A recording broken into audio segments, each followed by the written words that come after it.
It was a scorching afternoon on a quiet roadside construction site. The sun blazed mercilessly in a cloudless sky, casting long shadows over the piles of gravel and stacks of timber. Jack Reynolds, a rugged, middle-aged construction worker, was hard at work, sweat glistening on his brow. His broad shoulders strained as he lifted a bag of cement, his movements steady and practiced despite the oppressive heat. His uniform, a simple high-visibility vest over a faded shirt, was stained with dust and streaked with dirt, evidence of hours spent toiling under the sun. Jack's face, tanned and lined from years of outdoor work, told a story of endurance and quiet strength. His graying hair peeked out from beneath a battered hard hat, and his piercing blue eyes, sharp yet unassuming, scanned the worksite with the precision of someone who had spent a lifetime honing his attention to detail. To anyone passing by, Jack looked like just another laborer. A man with no ambition beyond the task at hand. Quiet. Humble. Someone who didn't seek attention and rarely drew it. But Jack Reynolds was far from ordinary. Behind those weathered eyes was a story no one could guess, a story of courage, discipline, and battles fought far from home. Jack had once commanded platoons in the harshest of terrains, leading with a steely determination that had earned him respect and loyalty. He had seen chaos and conflict, survived ambushes, and faced enemies in ways most could only imagine. But those days were behind him now, or so he thought. The man who once carried the weight of his country on his shoulders now carried sacks of cement, content with a simpler life. He wasn't hiding from his past, he had simply chosen a quieter path. The worksite was unusually silent that day. The usual hum of machinery was absent, and only a handful of workers dotted the area. Most of Jack's crew had left early, wary of the rising heat. Jack stayed behind, as he often did, finishing the tasks others left undone. He found solace in the rhythm of the work, the simple satisfaction of seeing progress unfold under his hands. The world around him seemed still, almost peaceful, save for the occasional chirp of crickets and the rustle of dry leaves in the breeze. And then it came a sound that broke the serenity like a sharp crack in the air. At first, it was faint, a distant murmur blending with the hum of the wind. But it grew louder with each passing second, a low, guttural rumble that seemed to vibrate through the ground. Jack paused, straightening and wiping his brow with the back of his hand. His eyes narrowed as he glanced down the long, dusty road that stretched past the construction site. A group of motorcycles appeared in the distance, their chrome frames glinting under the relentless sun. The riders were a blur at first, but as they approached, the details became clear. Leather jackets adorned with patches, dark sunglasses that masked their eyes, and grins that oozed arrogance. Their laughter echoed, sharp and mocking, as they sped toward the site, a pack of wolves descending on what they believed to be easy prey. Jack sighed and turned back to his work, seemingly unbothered. He had seen men like these before, loud, brash, and full of themselves. They were the kind who sought to dominate every space they entered, mistaking volume for strength. He had dealt with their kind in the military, both allies and adversaries. Jack knew their type well, and he knew one universal truth about them: their bravado often masked insecurity. But today, he had no intention of engaging. He wasn't in the mood for confrontation, and besides, he had work to do. The bikers pulled up to the edge of the site, their engines growling like wild beasts. One by one, they dismounted, their boots crunching against the gravel. There were 5 of them, each more boisterous than the last. Their leader, a tall, broad-shouldered man with a cigarette dangling from his lips, took a long drag before flicking it to the ground. He stepped forward, his smirk widening as he surveyed the construction site. "Looks like we found ourselves a little playground," he drawled, his voice dripping with mockery. The others laughed, their voices blending into a cacophony of jeers and taunts. Jack didn't look up. He didn't need to. He could feel their eyes on him, could hear the swagger in their footsteps as they sauntered closer. His grip on the shovel tightened, not out of fear, but out of irritation. He kept his focus on the task at hand, determined to ignore them. "Hey, old man," the leader called out, his tone laced with condescension. "How about you take a break and show us around? Maybe fetch us some drinks while you're at it?" The others hooted with laughter, emboldened by their leader's taunts. Another biker chimed in, "Or maybe we should just take over. You don't look like you're getting much done here anyway." Jack straightened, turning to face them for the first time. His expression was calm, unreadable, as his sharp eyes scanned the group. "This is a construction site, not a playground," he said evenly. His voice was steady, firm, but not confrontational. The leader stepped closer, his grin widening. "Oh, we'll be out of your hair soon enough," he said. "We're just looking for a little fun. You don't mind, do you?" Jack met his gaze, unflinching.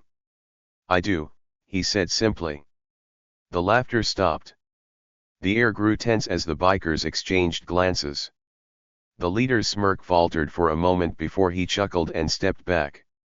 "Suit yourself, old man," he said, his tone dismissive. But there was a flicker of unease in his eyes, a momentary hesitation that Jack didn't miss. The bikers turned their attention to the site, kicking over cones and scattering tools as they laughed and jeered. Jack watched silently, his jaw tightening. He had no intention of escalating the situation, but he wasn't about to let them wreak havoc either. He took a deep breath, reminding himself of the discipline he had cultivated over years of service. The Jack Reynolds of old would have dealt with them swiftly and decisively, but the man he was now had learned the value of restraint. Still, a part of him couldn't help but wonder how long they would push before they crossed the line. Little did they know, they were testing the patience of a man who had faced far greater threats.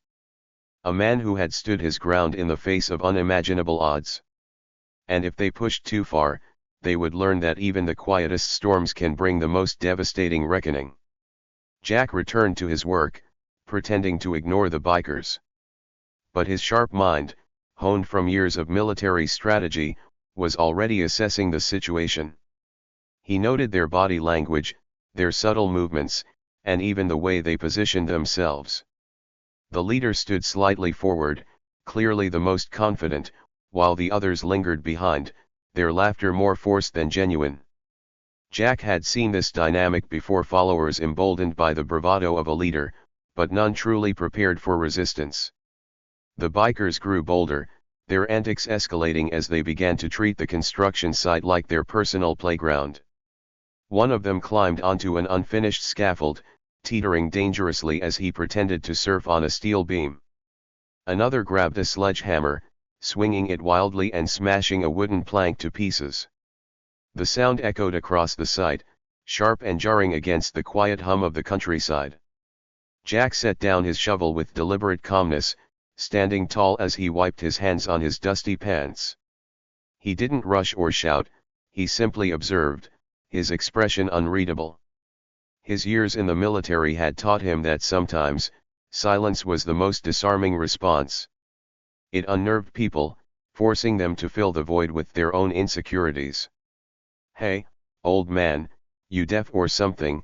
the leader called out, his voice tinged with mockery. He was watching Jack closely now, clearly trying to provoke a reaction. "We're talking to you." Jack finally looked up, meeting the leader's gaze with a steady, unblinking stare. The sheer intensity of his eyes, a quiet, piercing resolve, made the younger man falter for just a moment. But he quickly recovered, masking his unease with another sneer. "You got a problem with us having a little fun?" the leader asked, spreading his arms in mock innocence. His tone was laced with arrogance, but there was a flicker of something else now, a hint of uncertainty. Jack's response was calm, almost conversational.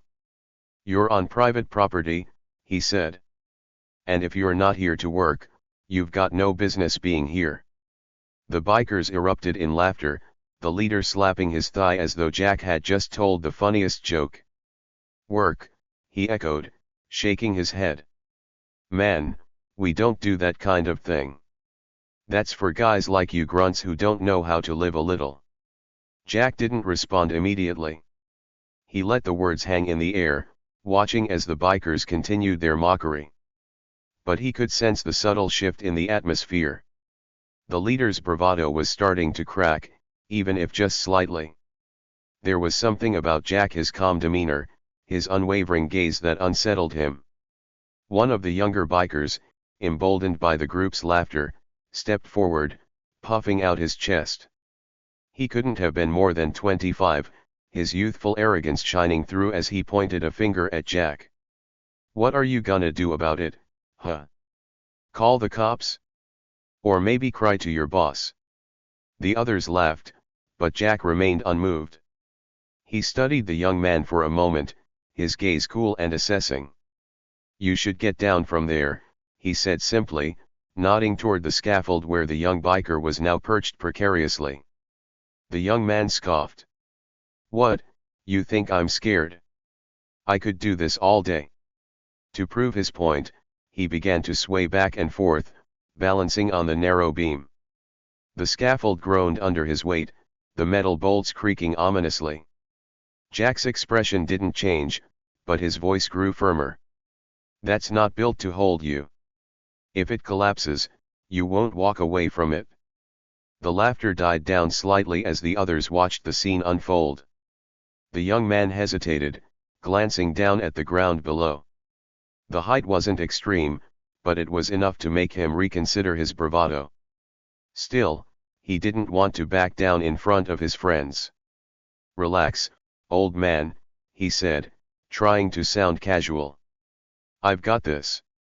Jack stepped closer, his movements deliberate and unthreatening.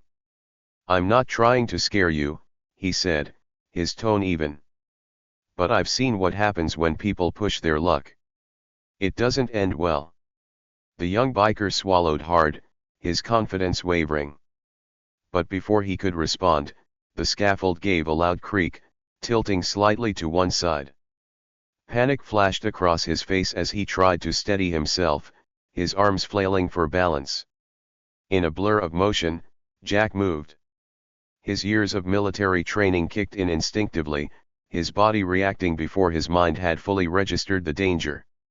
He grabbed the scaffold's base, stabilizing it with one hand while reaching up with the other.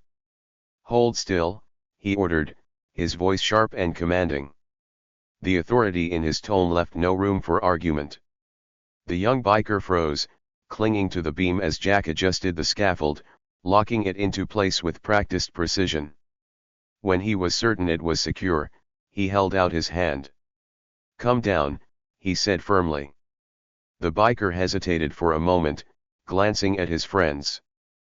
But the fear in his eyes betrayed him, and he quickly grabbed Jack's hand, allowing himself to be guided down. Once his feet were on solid ground, he stumbled back, breathing heavily. His bravado was gone, replaced by a mix of relief and embarrassment. The leader stepped forward, his smirk returning as he tried to regain control of the situation. Well, he said, clapping his hands slowly. "Looks like the old man's got some moves. Didn't think you had it in you." Jack ignored him, turning his attention to the young biker.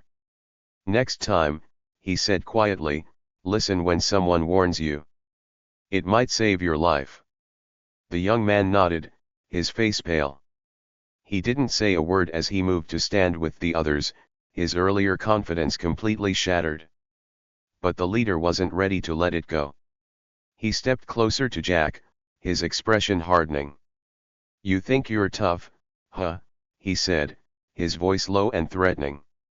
"Just because you pulled off a little stunt doesn't mean you can tell us what to do." Jack met his gaze, unflinching. His voice was calm but carried a quiet intensity. "I'm not trying to tell you what to do," he said. "But I suggest you leave. Now." The bikers exchanged uneasy glances. The leader hesitated, clearly weighing his options. But the tension in the air was palpable, and even he could sense that Jack wasn't someone to be underestimated. Finally, with a sneer, he turned to his group. "Let's go," he said, his tone dismissive. "This place is a dump anyway." The bikers mounted their motorcycles, their engines roaring to life. As they sped away, the leader cast one last glance over his shoulder, his expression a mix of anger and grudging respect. Jack watched them go, his posture relaxed but his eyes sharp. He didn't move until the sound of their engines faded into the distance. Then, with a deep breath, he turned back to his work, as if nothing had happened. To the outside world, Jack Reynolds was just a construction worker. But in that moment, he had reminded himself and perhaps the bikers as well that appearances could be deceiving. Behind his quiet demeanor was a lifetime of experience, strength, and resolve. And though he preferred to avoid confrontation, he was more than capable of standing his ground when the situation called for it. The roar of motorcycle engines shattered the afternoon calm, a sound that carried both menace and bravado. The bikers skidded to a stop at the edge of the construction site, their tires kicking up clouds of dust that swirled around the steel beams and stacks of lumber. Jack didn't flinch. He continued with his task, his focus steady as he secured a tarp over a stack of supplies. To anyone watching, it would seem as though he hadn't noticed them at all.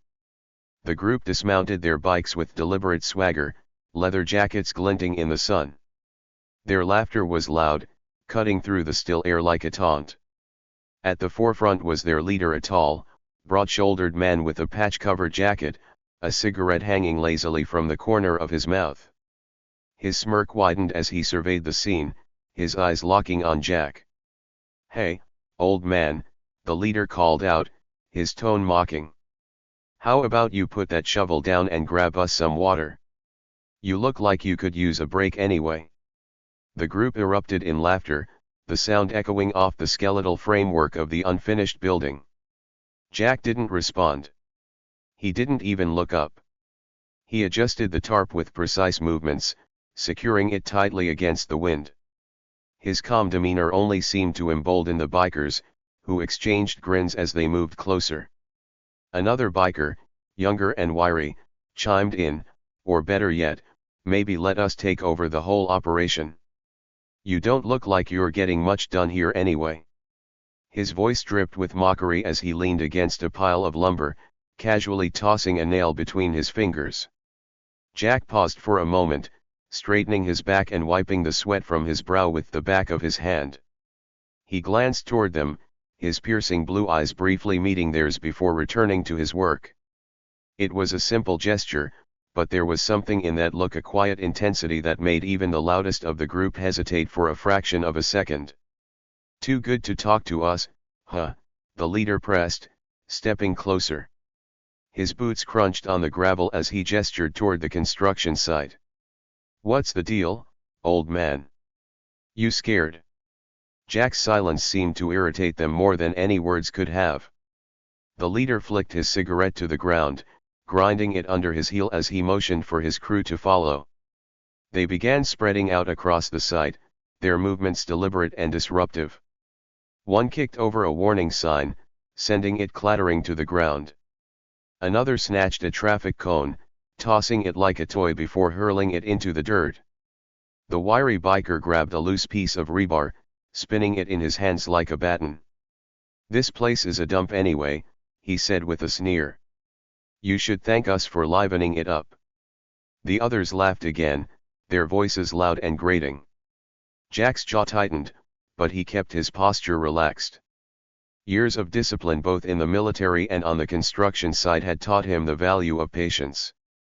He knew better than to escalate a situation unless absolutely necessary. Still, he couldn't ignore the growing tension, the way the bikers seemed to be daring him to react. One of them, a burly man with a shaved head, approached Jack directly. He stood close, invading Jack's personal space with a sneer that revealed crooked teeth. "What's wrong, old man? Cat got your tongue?" he taunted. "Or are you just scared we might break something?" Jack's grip on the shovel tightened imperceptibly. His calm expression didn't waver, but inside, he was already assessing the situation. He noted the positions of each biker, their body language, the way they moved. Years of military training had ingrained these habits in him. Even in the face of provocation, he remained composed, his mind working through potential outcomes. "Leave the guy alone," another biker said with a smirk. "He's probably just trying to figure out how to call for help without his boss finding out." The laughter that followed was raucous, filling the air with a false sense of superiority. But Jack didn't need to call for help. If they pushed him too far, they'd find out just how prepared he really was. The leader stepped forward again, his smirk turning into a scowl as Jack continued to ignore them. "You think you're better than us?" he demanded, his voice rising. "You think you can just stand there and act like we're not talking to you?" Jack finally spoke, his voice low and even. "This is private property," he said, his tone measured but firm. "You're trespassing." The leader raised an eyebrow, clearly unimpressed. "Private property," he echoed mockingly. "You hear that, boys? We're trespassing." He spread his arms in a dramatic gesture, eliciting more laughter from his crew. Jack held his ground, his gaze unwavering. "You've had your fun," he continued. "Now it's time to move along." The burly biker snorted, crossing his arms over his chest. "Or what?"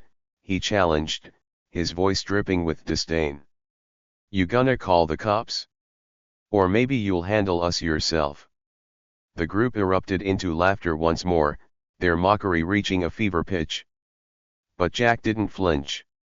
He remained still, his sharp eyes focused on the leader.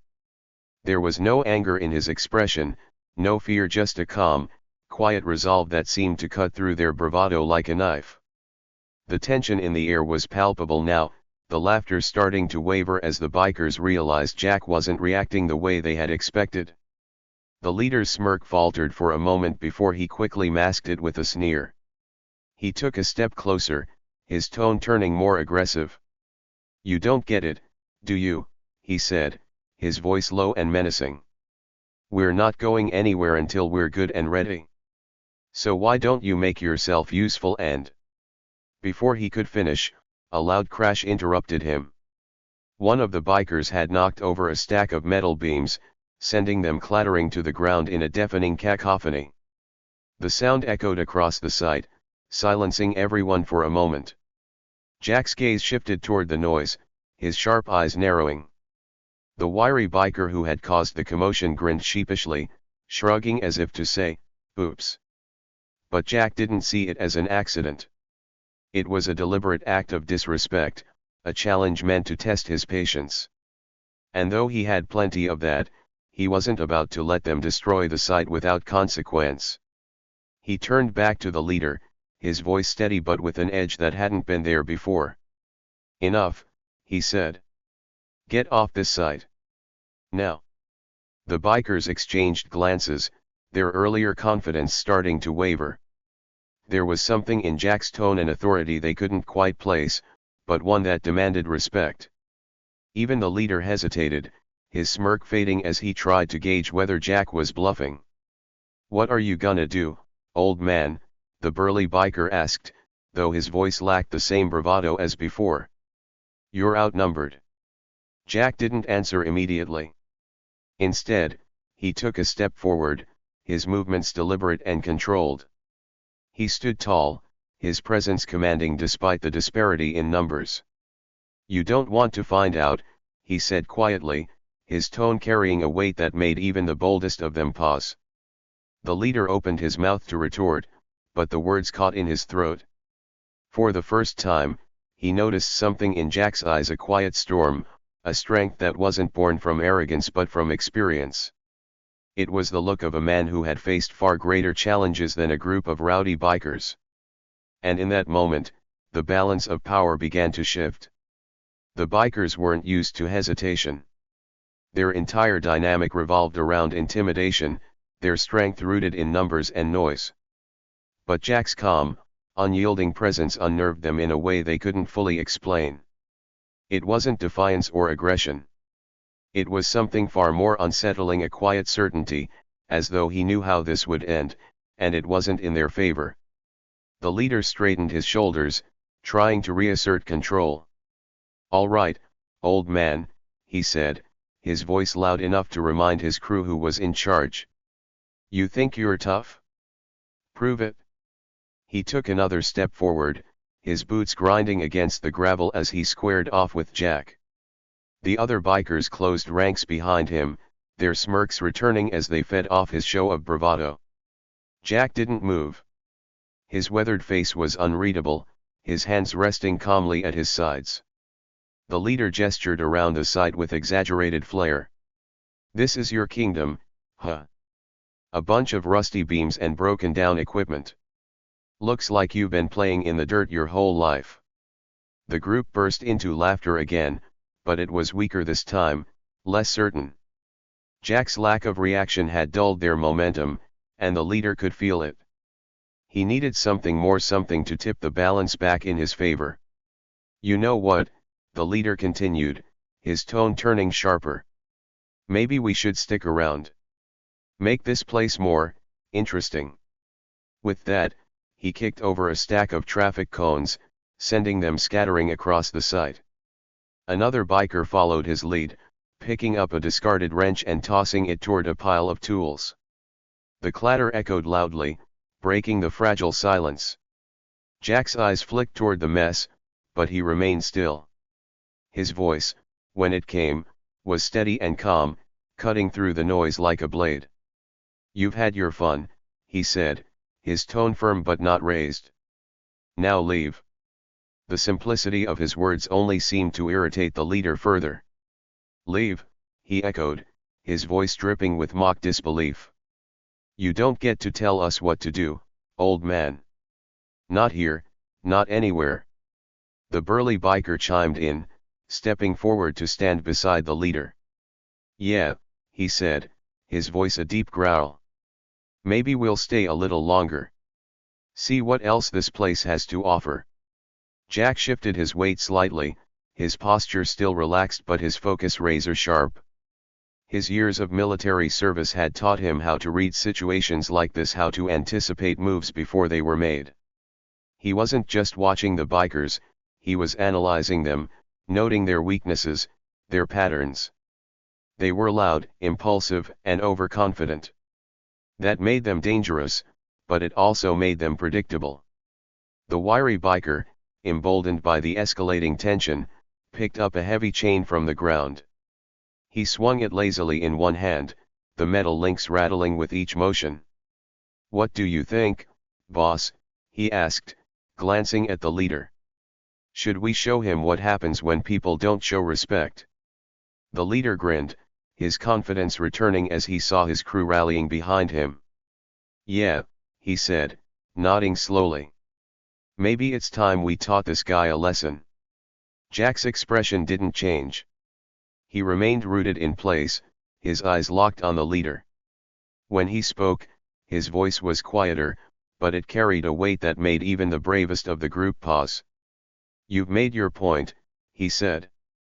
"But if you take one more step, you'll regret it." The bikers froze for a moment, their confidence wavering under the intensity of Jack's words. The leader hesitated, caught off guard by the sheer conviction in his tone. But he quickly masked his unease with a sneer. "Regret it," he echoed, his voice dripping with sarcasm. "You gonna make us regret it, old man?" Jack didn't answer. He didn't need to. The silence that followed was louder than any threat he could have made.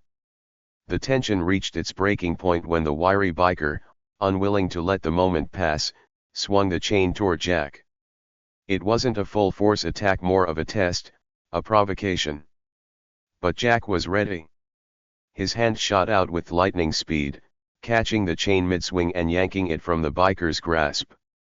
The suddenness of his movement left the group stunned. For a moment, no one spoke. Even the leader looked momentarily speechless as Jack let the chain drop to the ground with a heavy thud. "Last warning," Jack said, his voice low but firm. "Leave. Now."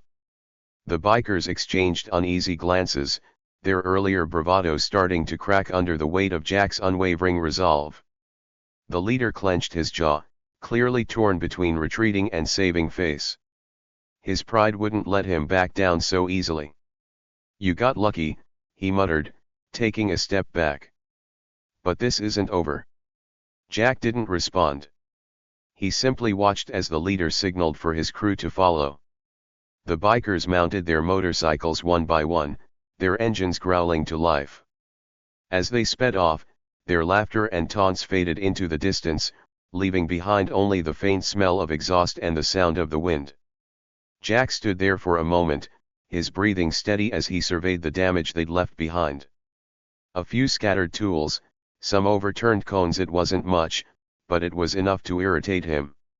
He bent down to pick up the chain, coiling it neatly before setting it aside. He knew this wasn't the end. The biker's parting words had been a promise of more trouble to come.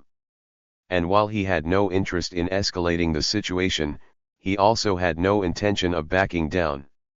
Jack Reynolds had spent a lifetime standing his ground, and he wasn't about to let a group of bullies change that. As he returned to his work, his mind was already formulating a plan. He wasn't just a construction worker, he was a strategist, a survivor. And if the bikers came back, they'd learn that the quiet man they'd tried to intimidate was far more formidable than they could have ever imagined. The laughter of the bikers echoed through the construction site as they continued their antics. They were like hyenas, reveling in their own noise and feeding off each other's bravado.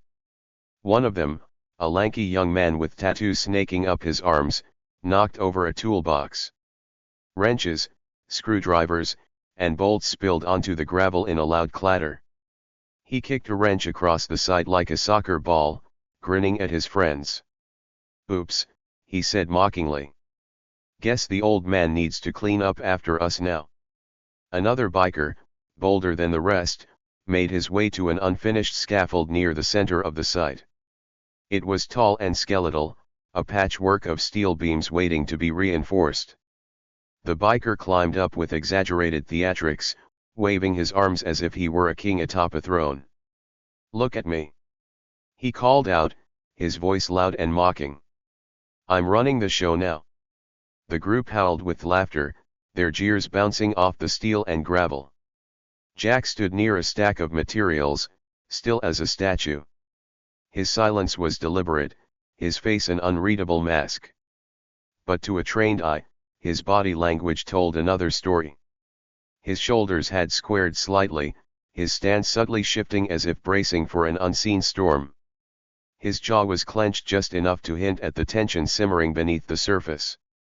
Most of the bikers didn't notice these signs. They saw a quiet, middle-aged man, weathered by years of labor. To them, his silence was weakness. But the biker on the scaffold caught Jack's gaze, and something about it made him pause. Jack's eyes were steady, unblinking, and piercing in a way that suggested he was seeing through the bravado and straight into the heart of the man's insecurities. Jack finally spoke, his voice calm and measured, cutting through the noise like a blade. "I wouldn't climb that if I were you." The biker hesitated for a split second before forcing a grin. "Or what?" he shot back, his tone laced with mockery. "You gonna tell my mom?" The group erupted in laughter again, but their leader, still on the ground, narrowed his eyes at Jack. There was something about the older man's demeanor that was beginning to unsettle him, though he couldn't quite put his finger on it. Jack took a step forward, his boots crunching on the gravel. He tilted his head slightly, his gaze unwavering. "I'm just saying," he said, his tone even, "when things come crashing down, you'd better be ready to face the consequences." The laughter faltered. For a brief moment, the only sound was the distant hum of traffic on the nearby highway. The biker on the scaffold waved his arms again, trying to reclaim the moment. Yeah, whatever, old man," he shouted. "I'll be fine." Jack said nothing more. He turned back to his work, picking up a bundle of rebar as if the exchange had never happened. But his words lingered, hanging in the air like an unspoken threat. The bikers exchanged uneasy glances, their earlier confidence slightly shaken. Even the leader seemed less sure of himself now, his smirk faltering as he watched Jack move with quiet efficiency.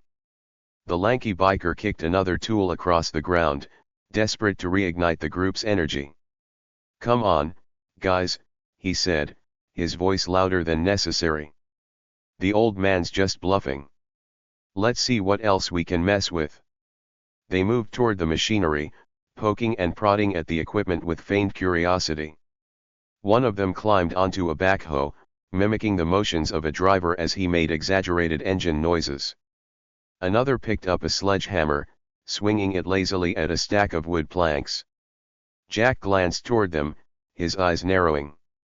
His grip on the rebar tightened, but he didn't make a move. Not yet.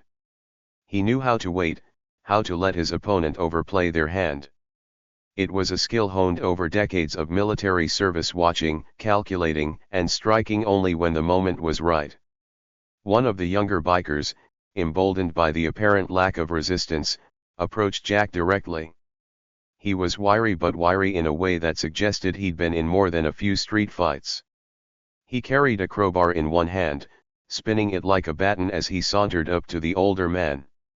"You think you're tough, don't you?" he sneered, stopping a few feet away. "Standing there like some kind of hero." Jack didn't respond immediately.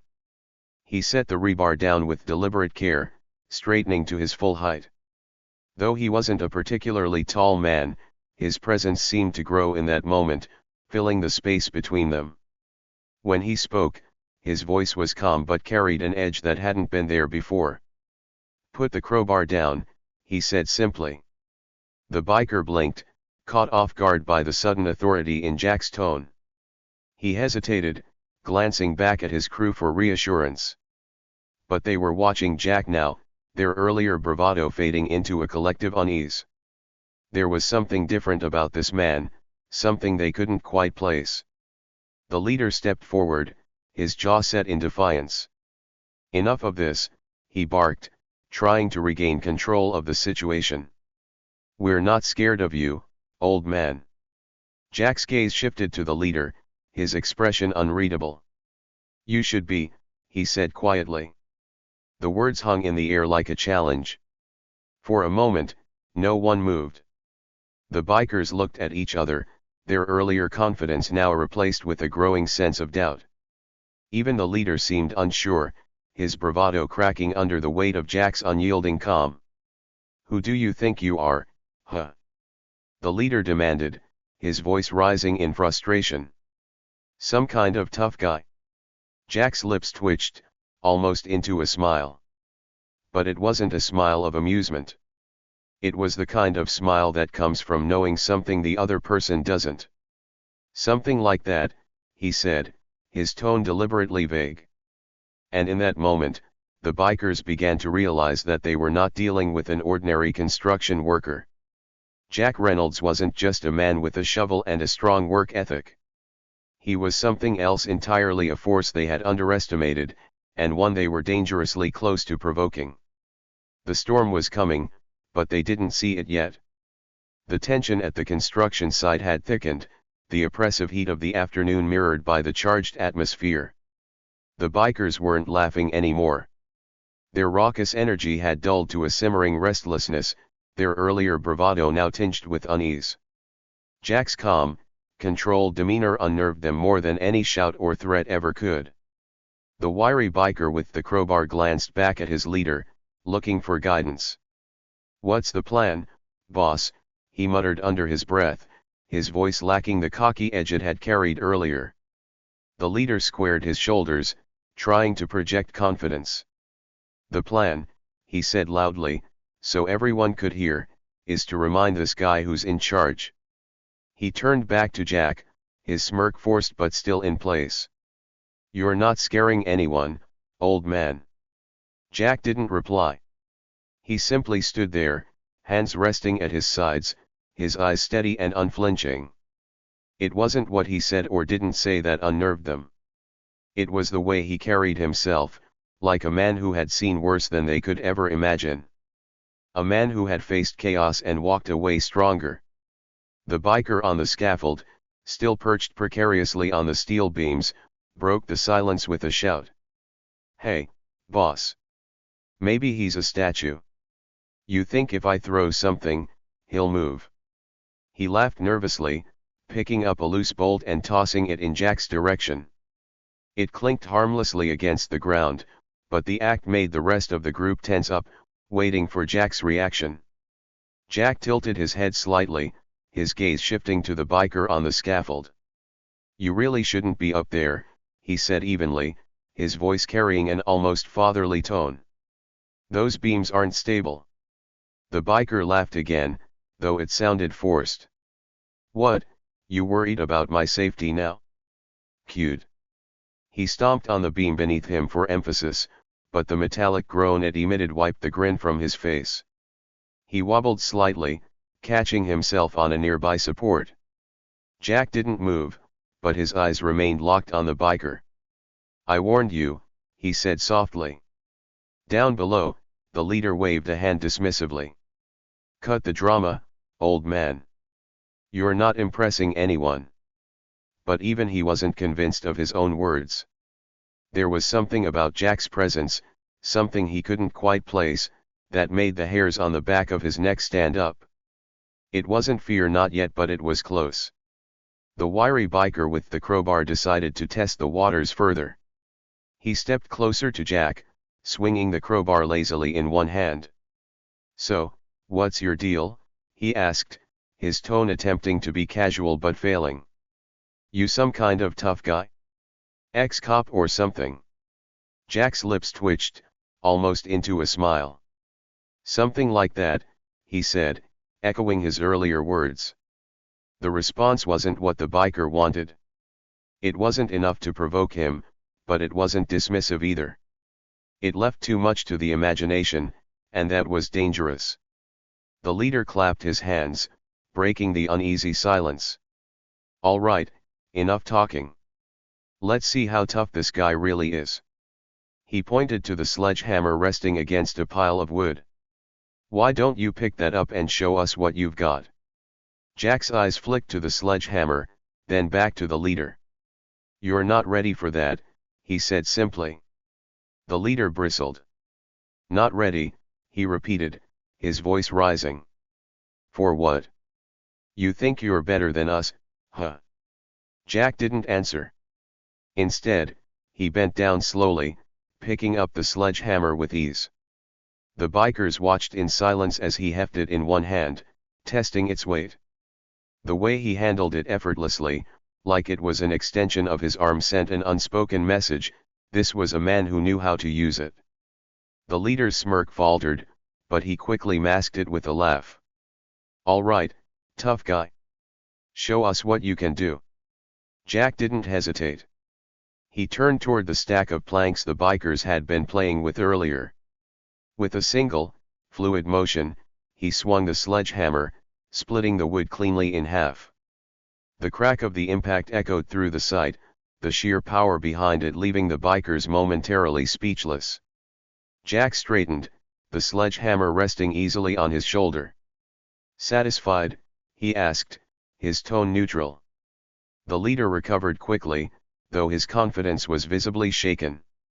"Big deal," he said, waving a hand dismissively. "It's just a piece of wood." Jack set the sledgehammer down carefully, his movements deliberate. "It's not about the wood," he said, his voice calm but carrying an edge. "It's about control. Strength without control is just chaos." The words hung in the air, their weight sinking in more deeply than the bikers wanted to admit. The leader opened his mouth to respond, but before he could, the biker on the scaffold let out a startled shout. The steel beam beneath him had shifted, the bolts holding it in place straining under the weight. The biker scrambled to regain his balance, his earlier confidence replaced with panic. "Help!" he shouted, his voice high-pitched and desperate. Jack moved without hesitation. He was at the base of the scaffold in seconds, his sharp eyes assessing the situation. "Stay still," he commanded, his voice firm but calm. "Don't move." The biker clung to the beam, his knuckles white. I'm gonna fall, he yelled, his earlier bravado completely gone. Jack grabbed a nearby length of rope and began climbing the scaffold with practiced ease. The bikers below watched in stunned silence, their earlier mocking replaced with a mix of awe and confusion. Who was this man? Within moments, Jack reached the biker. He secured the rope around the beam, creating a makeshift support to stabilize it. Then, with one hand gripping the scaffold and the other reaching for the biker, he said, "Grab my hand." The biker hesitated, his fear paralyzing him.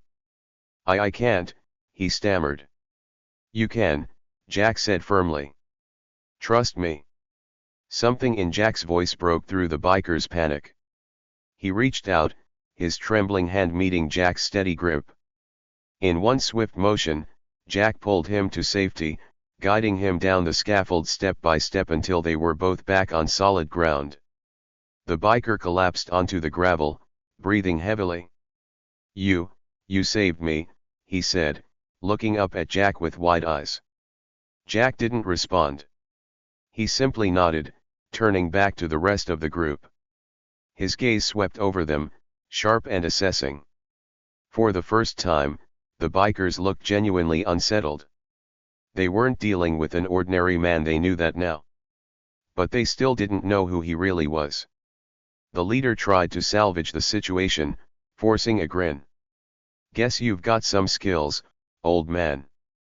But don't think this changes anything." Jack's eyes locked onto him, and for the first time, his calm facade cracked just enough to reveal the fire burning beneath. "You've already lost," he said quietly. "You just don't know it yet." The bikers froze as Jack's words hung heavy in the air, each syllable slicing through their bravado. Retired Commander Jack Reynolds echoed in their minds, the weight of his title settling on their shoulders like an iron chain. Their disbelief quickly turned to unease as they looked at the man they had underestimated, now standing before them with an aura of authority that was impossible to ignore. The leader stepped back, his swagger replaced by uncertainty. "Commander? You're bluffing," he said, though his voice wavered. "No way some military guy ends up in a place like this."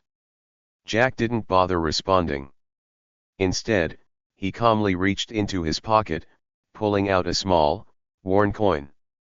He held it up for the group to see, a challenge coin, gleaming faintly in the sunlight. Etched into its surface were the insignia of his old unit and the words Fortis et Liber, Latin for brave and free. The leader's smirk faltered, his face turning pale. "Is that real?" he asked, though he already knew the answer. "It's not just real," Jack said, his tone cold and measured. "It represents decades of service. Battles fought. Lives saved. Sacrifices you can't begin to understand." He stepped forward, his eyes narrowing. "And it's something you should have thought about before you decided to act like cowards." The other bikers exchanged uneasy glances, the confidence draining from their faces. Jack's presence now carried the weight of someone who had seen combat, someone who didn't need to boast because his actions spoke louder than words. "You think this is about proving something?" Jack continued, his voice rising slightly. "I've faced enemies who made you look like amateurs. You think your little stunts scare me? You're wrong." One of the younger bikers, his hands shaking, dropped the pipe he'd been holding. We didn't know, man," he stammered. "We didn't mean anything by it." Jack's piercing gaze landed on him, and the young biker shrank back. "Didn't mean anything," Jack repeated, his voice dripping with quiet fury. "You came here, trashed this site, and threatened me for what? A laugh? To feel powerful?" The leader, desperate to salvage some semblance of control, stepped forward. "All right, we get it. You're some big shot. But this doesn't change the fact that we're not scared of you." Jack tilted his head slightly, a flicker of a smirk playing on his lips. "Not scared," he said, his voice soft but cutting. "You should be." With a sudden, fluid motion, Jack picked up the sledgehammer he'd set down earlier. The bikers flinched as he swung it effortlessly, bringing it down on a pile of scrap metal. The sound was deafening, the force behind the swing enough to scatter the pieces across the gravel.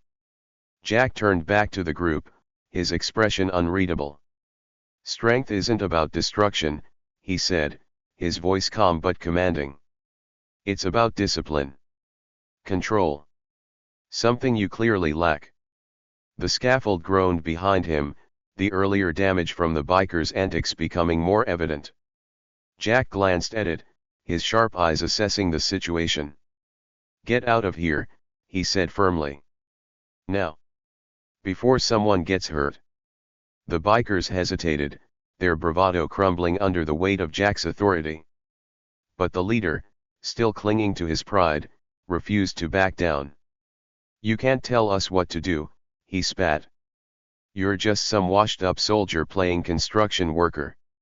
Jack's eyes darkened, a flicker of something dangerous flashing across his face.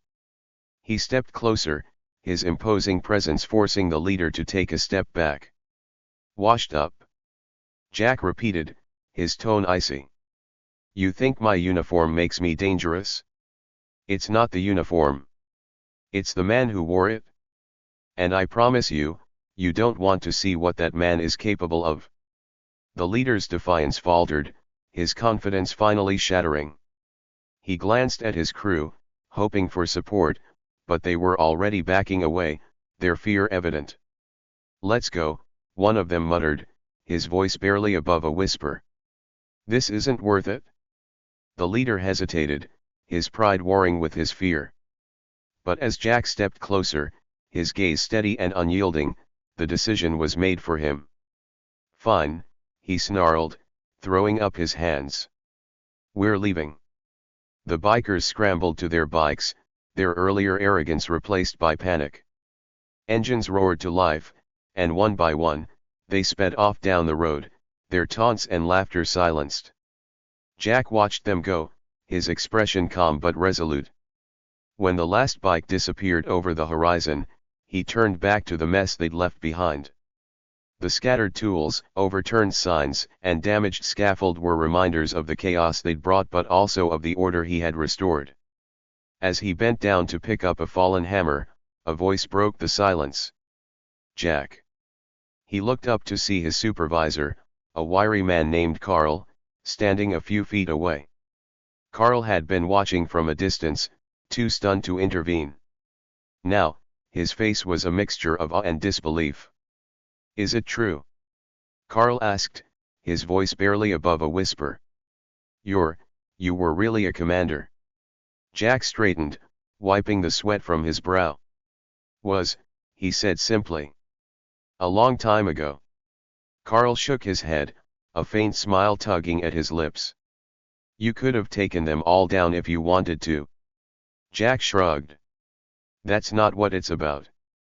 Carl nodded, his respect for Jack deepening. "Well," he said after a moment, "remind me never to get on your bad side." Jack chuckled softly, the tension finally easing. "Just don't bring trouble, and we won't have a problem." As Carl walked away, Jack turned back to his work. The sun was still blazing, the day far from over. But for Jack, it was just another challenge, one he was more than ready to face. And somewhere down the road, a group of bikers rode in silence, each of them haunted by the memory of a quiet construction worker who turned out to be much more than they could have ever imagined. As the dust settled and the bikers disappeared from sight, the construction site grew quiet again, except for the distant hum of machinery and the chirp of cicadas in the heat. Jack stood for a moment, his gaze fixed on the horizon, as if assessing whether the trouble had truly passed. Then, with a deep breath, he turned back to the mess left behind. It wasn't just physical chaos, the knocked-over signs, scattered tools, and bent scaffolding, but the disruption of a hard day's work. Jack was a man of habit, someone who thrived on order and purpose, and the bikers' antics had left an unwelcome residue of disarray. Carl, still lingering nearby, called out again. "You need a hand cleaning up." Jack gave him a slight nod. "Wouldn't hurt," he replied.